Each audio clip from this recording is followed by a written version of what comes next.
ഐക്യരാഷ്ട്രസഭ 1992 മുതൽ ആചരിച്ചു വരുന്ന ദിനാചരണമാണ് അവശരായ ജനങ്ങളുടെ അന്താരാഷ്ട്ര ദിനം അഥവാ വികലാംഗ ദിനം. എല്ലാ വർഷവും ഡിസംബർ 3-നാണ് ഈ ദിനം ആചരിക്കുന്നത്.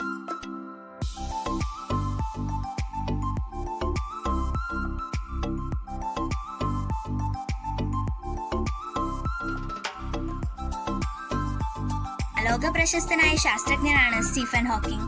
തന്റെ 8ാമത്തെ വയസ്സിൽ തന്നെ ഭാവിയിൽ തനിക്കൊരു സയന്റിസ്റ്റായി തീരണം എന്ന് മനസ്സിൽ ഉറപ്പിച്ച വ്യക്തിയായിരുന്നു അദ്ദേഹം. പക്ഷേ 1963 തന്റെ പ്രതീക്ഷകളെല്ലാം തകർത്തുകൊണ്ട് അമിനോട്രോഫിക് ലാറ്ററൽ സ്ക്ലിറോസിസ് എന്ന നാഡീരോഗം അദ്ദേഹത്തെ ബാധിച്ചു. അത് അദ്ദേഹത്തിന്റെ ബാക്കി ജീവിതത്തെ വീൽചെയറിലേക്ക് മാറ്റി. തന്റെ കഴിവ് കുറവുകളെ പറ്റി ചിന്തിക്കുന്നതിന് അപ്പുറത്ത് തനിക്ക് എന്തൊക്കെ ചെയ്യാൻ കഴിയുമെന്നാണ് അദ്ദേഹം ചിന്തിച്ചത്. അതെ, അതുതന്നെയാണ് ഹോക്കിങ്ങിനെ സൂപ്പർനോവ ഓഫ് ഫിസിക്സ് ആക്കി മാറ്റിയത്. രാമകൃഷ്ണൻ 2.5 വയസ്സുള്ളപ്പോൾ രാമകൃഷ്ണന്റെ 2 കാലുകളും പോളിയോ ബാധിച്ചു.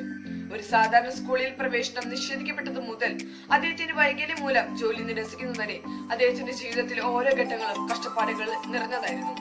ഇതൊക്കെയാണെങ്കിലും 40 വർഷം അദ്ദേഹം പത്രപ്രവർത്തകനായി പ്രവർത്തിച്ച് SS മ്യൂസിക് ടെലിവിഷൻ ചാനലിൽ CEO-യാണ്.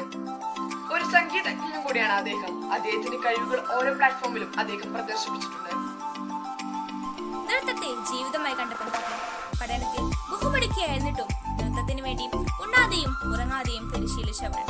നൃത്തം സബരിയായി ഒഴുകി നടക്കുന്നതിനിടയിൽ എപ്പോഴും വിധി ശത്രുവായി. 1982 തന്റെ 17ാം വയസ്സിൽ ഒരു അപകടത്തിൽ തന്റെ വലതേ കാൽ മുറിച്ചു മാറ്റേണ്ടതായി വന്നു. ഒരു കാലില്ലാത്ത പെൺകുട്ടി എങ്ങനെയാണ് നൃത്തം ചെയ്യുന്നത്? എന്നാൽ തോറ്റു പിന്മാറിയില്ല അവൾ. തന്നെ തോൽപ്പിച്ച വിധിയെ തിരിച്ചു തോൽപ്പിക്കാൻ അവൾ മനസ്സുറിച്ചു പോരാടി. ആ പെൺകുട്ടിയാണ് ഇന്നത്തെ പ്രശസ്തിയായ നൃത്തകി സുധാചന്ദ്രൻ.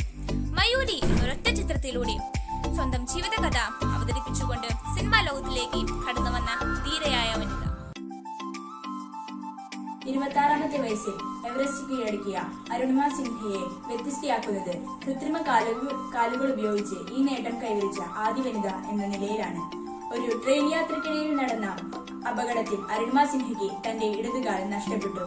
എങ്കിലും തന്റെ ജീവിതം വിലപ്പെട്ടതാണെന്നും പ്രതിസന്ധികളിൽ തളരാതെ അവയെ നേരിടണമെന്നും അരുണിമ സിൻഹ ആഗ്രഹിച്ചു. അങ്ങനെ 18 മാസത്തെ തീവ്രമായ പരിശ്രമത്തിനൊടുവിൽ 2013 മെയ് 21 അരുണിമ സിൻഹ എവറസ്റ്റ് കീഴടക്കി. ഒരു വിജയം കൊണ്ട് മാത്രം തൃപ്തിപ്പെടുവാൻ അരുണിമ സിൻഹ തയ്യാറായില്ല. ആഫ്രിക്കയിലെ കിളിമഞ്ചാരോ അടക്കം 5 കൊടുമുടികൾ ഇതിനുശേഷം അരുണിമ സിൻഹ കീഴടക്കി. മറ്റുള്ളവരുടെ കണ്ണിലെ സഹതാപം കാണുവാൻ അവൾ ആഗ്രഹിച്ചില്ല. കയ്യൊപ്പ് എന്നറിയപ്പെടുന്ന നിക് ടെട്രാ അമേലിയ സിൻഡ്രം എന്ന അത്യപൂർവമായ പ്രതിവിധിയില്ലാത്ത രോഗമാണിത്. നിരാശയുടെയും ദുഃഖത്തിന്റെയും കൊടുമുടിയിലെത്തിയ നിക് പലവട്ടം ആത്മഹത്യയ്ക്ക് വേണ്ടി ശ്രമിക്കുന്നു. പിന്നീട് തന്റെ 10ാം വയസ്സിൽ നിക് ഒരു തീരുമാനമെടുക്കുന്നു. തന്നെ അഗാധമായി സ്നേഹിക്കുന്ന മാതാപിതാക്കൾക്ക് വേണ്ടി താൻ ജീവിക്കുമെന്ന്. എപ്പോഴും പരാതികൾ മാത്രം പറഞ്ഞുകൊണ്ടിരുന്ന നിക് തന്റെ ചെറിയ കൈകൾ കൊണ്ട് ദൈവത്തിന് നന്ദി പറയാൻ തുടങ്ങുന്നു.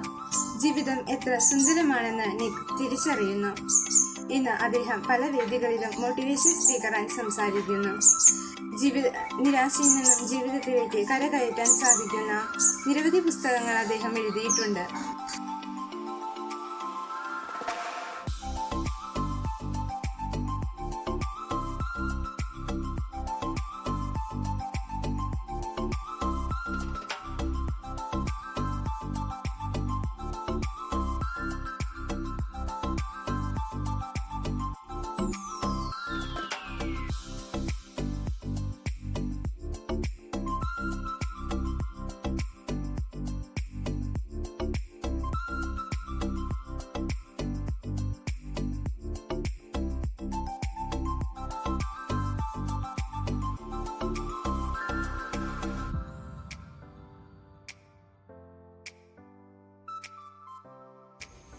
വികലാംഗരായ മനുഷ്യരുടെ പ്രശ്നങ്ങൾ മനസ്സിലാക്കുവാനും അവരുടെ അന്തസ്സും അവകാശവും സംരക്ഷിക്കുവാൻ വേണ്ട പ്രവർത്തനങ്ങൾ ചെയ്യുവാനും ഈ ദിനം നമുക്ക് വിനിയോഗിക്കാം.